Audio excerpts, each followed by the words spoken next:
ಸಚಿವರ ವಿರುದ್ಧ ಸಾಲು ದೂರು ನೀಡಿದ್ರ ಬಿಆರ್ ಪಾಟೀಲ್. ರಾಜ್ಯ ಉಸ್ತುವಾರಿ ಭೇಟಿ ಮಾಡಿದ ಶಾಸಕ ಬಿಆರ್ ಪಾಟೀಲ್ ಸುಮಾರು 35 ನಿಮಿಷಗಳ ಕಾಲ ಸುರ್ಜೇವಾಲಾ ಅವರ ಜೊತೆಗೆ ಚರ್ಚೆಯನ್ನು ನಡೆಸಿದ್ದಾರೆ.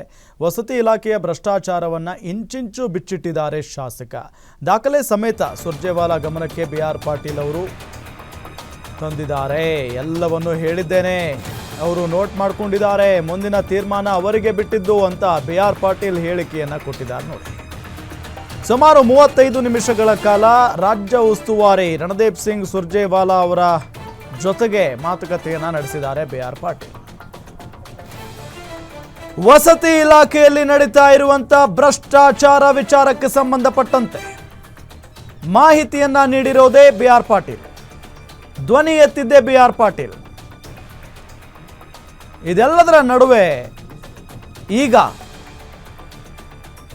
ಬಿಆರ್ ಪಾಟೀಲ್ ಅವರು ರಾಜ್ಯ ಉಸ್ತುವಾರಿ ಅವರನ್ನು ಭೇಟಿ ಮಾಡಿ 35 ನಿಮಿಷಗಳ ಕಾಲ ಚರ್ಚೆಯನ್ನು ಮಾಡಿದ್ದಾರೆ ಸುರ್ಜೇವಾಲಾ ಅವರ ಜೊತೆಗೆ. ವಸತಿ ಇಲಾಖೆಯ ಭ್ರಷ್ಟಾಚಾರವನ್ನು ಇಂಚಿಂಚು ಬಿಚ್ಚಿಟ್ಟಿದ್ದಾರಂತೆ. ದಾಖಲೆ ಸಮೇತ ಸುರ್ಜೇವಾಲಾ ಗಮನಕ್ಕೆ ಬಿಆರ್ ಪಾಟೀಲ್ ತಂದಿದ್ದಾರೆ. ಎಲ್ಲವನ್ನೂ ಹೇಳಿದ್ದೇನೆ, ಅವರು ನೋಟ್ ಮಾಡಿಕೊಂಡಿದ್ದಾರೆ,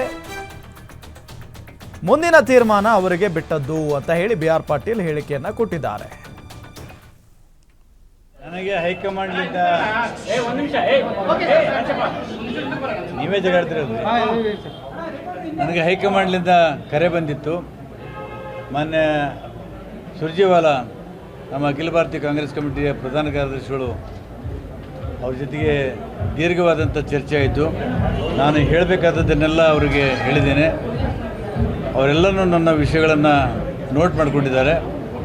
ಮುಂದಿನ ಬರ್ತಕ್ಕಂಥ ದಿನಗಳಲ್ಲಿ ಅವ್ರು ಏನು ಮಾಡಿದ್ರೆ ಅವ್ರಿಗೆ ಬಿಟ್ಟಿದ್ದು ಪಕ್ಷ ಬಿಟ್ಟಿದ್ದು. ನನಗೆ ಹೈಕಮಾಂಡ್ಲಿಂದ ನೀವೇ ಡೀಟೇಲ್ಸ್ ಕೊಡ್ತಾರೆ ನಮ್ಮ ಸ್ಪೆಷಲ್ ಕರೆಸ್ಪಾಂಡೆಂಟ್ ವೀರೇಶ್ ದಾನಿ ಸಂಪರ್ಕದಲ್ಲಿದ್ದಾರೆ. ವೀರೇಶ್ ದಾನಿ, ಬಿಆರ್ ಪಾಟೀಲ್ ಉಸ್ತುವಾರಿಗಳ ಜೊತೆಗೆ ಮಾತುಕತೆಯನ್ನು ನಡೆಸಿದ್ದಾರೆ. ಅದು ಸುದೀರ್ಘ ಮಾತುಕತೆ, 35 ನಿಮಿಷಗಳ ಕಾಲ. ಏನೆಲ್ಲ ಚರ್ಚೆ ಆಗಿದೆ ಅಂತೆ? ರಾಮ್, ಈಗಾಗಲೇ ರಾಜ್ಯ ಉಸ್ತುವಾರಿ ಆಗಿರ್ತಕ್ಕಂಥ ರಣದೀಪ್ ಸಿಂಗ್ ಸುರ್ಜೇವಾಲಾ ಅವರು ಮೊದಲ ಹಂತದಲ್ಲಿ ಬಿಆರ್ ಪಾಟೀಲ್ ಅವರಿಗೆ ಆಹ್ವಾನವನ್ನು ಕೊಟ್ಟಿದ್ರು. ಸರಿಯಾದ ಸಮಯಕ್ಕೆ ಬಿಆರ್ ಪಾಟೀಲ್ ರವರು ಸಹ ಸುರ್ಜೇವಾಲಾ ಅವರನ್ನು ಭೇಟಿಯಾಗಿ ಎಲ್ಲ ರೀತಿಯಾದಂತಹ ಮಾಹಿತಿಯನ್ನು ಕೊಟ್ಟಿರುವಂತದ್ದು.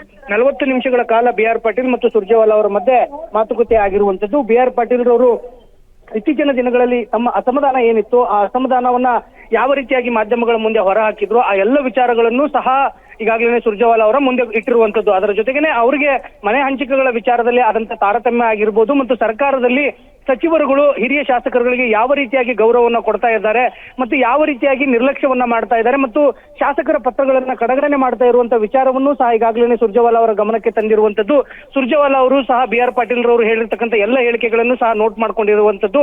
ಈಗಾಗಲೇ ಬಿಆರ್ ಪಾಟೀಲ್ ರವರು ಭೇಟಿಯಾದ ಬಳಿಕ ಮಾಧ್ಯಮಗಳಿಗೆ ಹೇಳಿರುವಂತದ್ದು, ನಾನು ಎಲ್ಲ ರೀತಿಯಾದಂತಹ ಮಾಹಿತಿಯನ್ನು ಕೊಟ್ಟಿದ್ದೀನಿ, ಅವರು ಮುಂದಿನ ದಿನಗಳಲ್ಲಿ ಏನ್ ಮಾಡ್ತಾರಂತ ಕಾದು ನೋಡ್ತೀನಿ ಅನ್ನೋ ಒಂದು ಮಾತುಗಳನ್ನ ಹೇಳ್ತಾ ಇರುವಂತದ್ದು. ರಾಮ್, ಓಕೆ, ಥ್ಯಾಂಕ್ ಯು ತಮ್ಮೆಲ್ಲ ಮಾಹಿತಿಗಾಗಿ ವೀರೇಶ್ ದಾನಿ. ಈಗ ಕಾದು ನೋಡುವ ತಂತ್ರಗಾರಿಕೆಗೆ ಮೊರೆ ಹೋಗಿದ್ದಾರೆ ಬಿಆರ್ ಪಾಟೀಲ್ ಅವರು. ಯಾಕೆ ಅಂತ ಹೇಳಿದರೆ ಈ ವಿಚಾರದಲ್ಲಿ ಸಡನ್ನಾಗಿ ಡಿಸಿಷನ್ ಏನು ತೆಗೆದುಕೊಳ್ಳೋದಕ್ಕಾಗಲ್ಲ ಸುರ್ಜೇವಾಲಾ ಕೂಡ.